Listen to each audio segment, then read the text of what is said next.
for you guys tonight. So, this is my son Jordan Walker. He's a legend around these places, broke all sorts of records and scoring stuff. He plays at Western Michigan. So, every time he comes back, he just came back from school. I try to learn some things from him about Division One, maybe some of the drills that they're doing. So he's gonna lead you in something new, something that I'll learn as well. I've seen this drill before, but for me, I'm like my brain doesn't work well, so I have to see something in person and say, okay, that's how it is. And maybe you guys, knowing the drill, you can actually say, okay, coach, this is what we're missing here. So this is going to do a drill, but before he starts, I want him to do just to give you a good idea about the work it takes to play Division One, and how he, when he got motivated, how it all took place, just to kind of give you an idea. Because I wrote an email to your parents just recently about the process, and some of you think you have the rest of your life to do this. You're 3 years away from being recruited. Think about it, 3 years. So a lot of times we think we have eternity to achieve our goals, but the reality is we don't have eternity. In a couple of years, that's it. And I said to your parents in an email, all of you here are going to be fantastic high school players. Now, do you want to play beyond that? What does it take? So I'm going to have him say a few things about just that process. Right, okay. So, like you said, I'm going to be honest with you guys, it's not easy at all. Because, I remember whenever I was your guys' age, it seemed like, you guys are all probably standouts amongst all the rest of your local clubs and stuff. But I remember whenever I was your age, I was thinking, okay, I'm going to look at all these Division I schools and I'm going to have my pick because I'm a standout amongst everybody around me. So I've got to be really good, right? I'm going to have all these offers coming in and all these different, hard decisions to make. So that was how I thought whenever I was your age. And I remember getting older and older and going throughout my high school career, and I soon learned that it's really not that easy, right? So, especially coming from a place like this where it's not a big city, you got to make sure you're doing all the work and all the things. You can't take anything for granted. So, make sure that you're never complacent. Make sure you never stop working on your own. For me, my process was we had to drive thousands of miles across the country, going to camp after camp after camp, just to find a couple coaches that were able to put a little bit of investment in me, so that I could make the decision to go there, right? So make sure that you don't take anything for granted. Make sure you never stop working, and make sure you keep your passion, because no matter how many times you tell yourself I'm going to get up, I'm going to work this day, I'm going to work this way, if you don't have passion for it, you're going to end up getting burnt out. And then that is the worst thing that could happen, because once you get burnt out, then it's over, right? So make sure you never lose passion for the game. Make sure you're always watching soccer. Make sure you're always invested in it. And make sure every day you try to get a touch on the ball. Someone like me, I have the goal record here. I have the record for not only goals in a season, but overall goals, and second place for assists. And I wasn't able to find a place very easily. So what does that tell you how hard it is to find somewhere to play, especially at a Division I level, going after competing with all the guys that are from bigger cities, all right? So never think, okay, it's going to be easy for me. I don't have to work that hard. You got to work hard every single day, every practice, all right? So that's pretty much all I have. That's my main message. Anybody have any questions? Yeah. What was your grading process? So it mainly consisted of me reaching out to coaches, emailing them with highlights and stuff like that, and then telling them that I'm going to camps. And then from the camps, you usually get recruited. And also, you guys have a really good opportunity to play with a lot of good players around. So you're going to be going to a lot of good events at points too. Make sure you look at those events and you see all the coaches that are coming.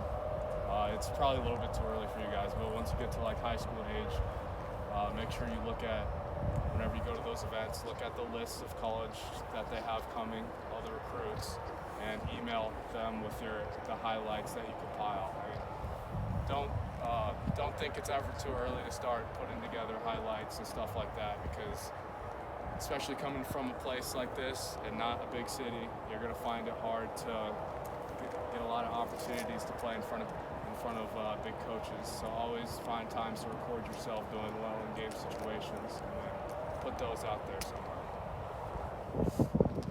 Come on, now's your time. Like I said, you think you have some of you, how many of you are going into how many of you are going to be freshmen next year? Okay, so about half of you are going to be freshmen. How many of you are going to go into the 8th grade next year? Okay, so right here we have basically 7th and 8th graders, and again, when did we start really seriously looking at schools and doing the process? Freshman year. So we went to for many years, because he's an engineering student. For many years, we went out to the School of Mines in Golden, Colorado. It's a Division II school. Okay, we're gonna go here. This is the top engineering school. They have a great soccer program. We're gonna go here. Freshman year, we drove out to Golden, Colorado, 13 hours from here, and we did that for how many years? 3 years. We went out there. Didn't get recruited there. Could have. But when you think about recruiting, and this is the other part that I'm going to have him talk about, is Division I programs have anywhere between 5 to 8 full scholarships. How many people are on your team? About 25 to 30. So usually there's 25 to 30 people with 7 scholarships. Anybody know the math here? Anybody getting a full ride in soccer? Now you're getting 0.25, 0.4, 0.5. So at a school like School of Mines, where the tuition was $50,000, even if we got $10,000, that's $40,000 a year. That's a lot of money. And so those are some of the things that you got to think about too. And so the next question I'm going to pose to him is, what was his plan in terms of academics and in terms of athletic scholarship? Because we had a plan for that, right? Yeah, are you talking about like what ended up happening? Yeah. Last year? Yeah. After my initial offer, which wasn't full ride, I mean, it was like, goes up to about 50%. I had to make sure that I was also getting money academically, and that's where he was talking about the academic piece comes in. I was 5.4 out of 5 GPA in high school, which you get that by taking honors classes. And because of that, and I also did a whole bunch of other extracurricular stuff like, what's it called? FMP, honor societies, all those. all the honor all societies. You got to be active in all that, because whenever you're applying for scholarships, they look at not only your GPA and your ACT and all that, but also your extracurricular activities that you do. So on top of the soccer stuff, I was able to get another big academic scholarship, and that was able to pay for the rest of my college. So that's a huge thing. You're going to find out very quickly when you go to college that if you don't have ways to pay for it, you're going to be in massive debt. And that's a terrible way to start out in your life after college, is being in a huge amount of debt. So make sure you're finding other ways to get the money, and 99% of that money is going to come through academics. So very important that you get those high grades, and it's not just about grades too, it's about extracurricular stuff. Okay, so one thing I remember here, as a junior, he was doing 5 AP classes. Anybody know what AP classes are?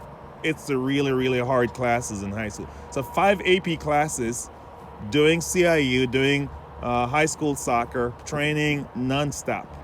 So what does that tell you about the work? You got to work hard academically. You got to work hard out here.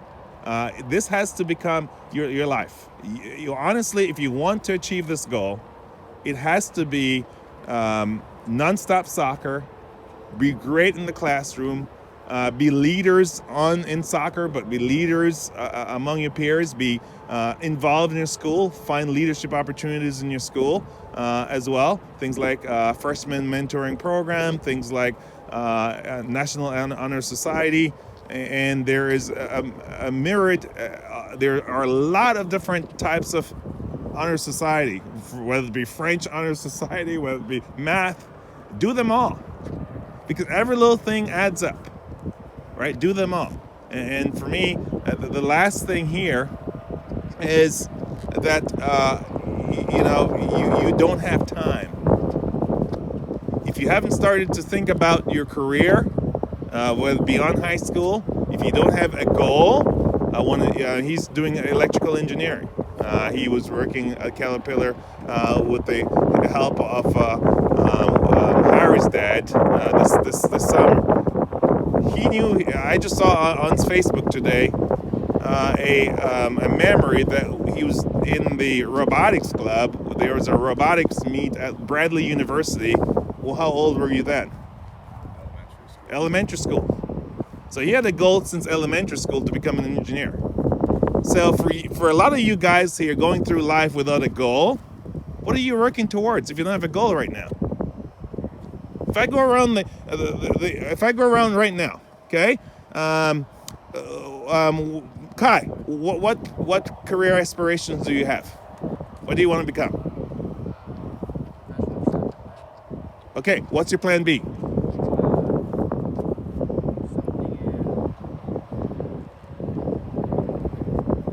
Okay, Julian, what do you want to become? See, it's taking way too long right now. You know what I mean? You have to start thinking about that. Okay? Jacob, what's your career aspiration?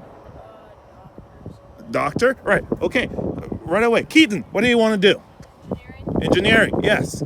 You have to think about these things early in life. If I ask you right now, all right, Arp, what do you want to become? Exactly. It shouldn't be a thought right now, because it should be on the right on the forefront of your head, because this is something every day you're going to start working toward. It's not that. You have to become that. It's more about the process of getting there and working up to getting a goal. I mean, if you work and work and work and figure out you don't want to be something, you still did all that work. You still did all that stuff for your resume whenever you change, right? So it's less about, okay, I'm locked into this, so that means if I don't like it, I still have to be in it, and I'm stuck there. It's more about setting a goal and doing the work to get there, right? Yeah. So The old adage here is, if you aim for the sky and you fall on top of the trees is not a bad place to be. You know what I mean? If you aim here and you finally got here, it's better than no aim at all and you're stuck here. The overall point is just not to be aimless. It's always to have something that you're working towards. Okay. All right. So much. Thank you so much, Jordan. So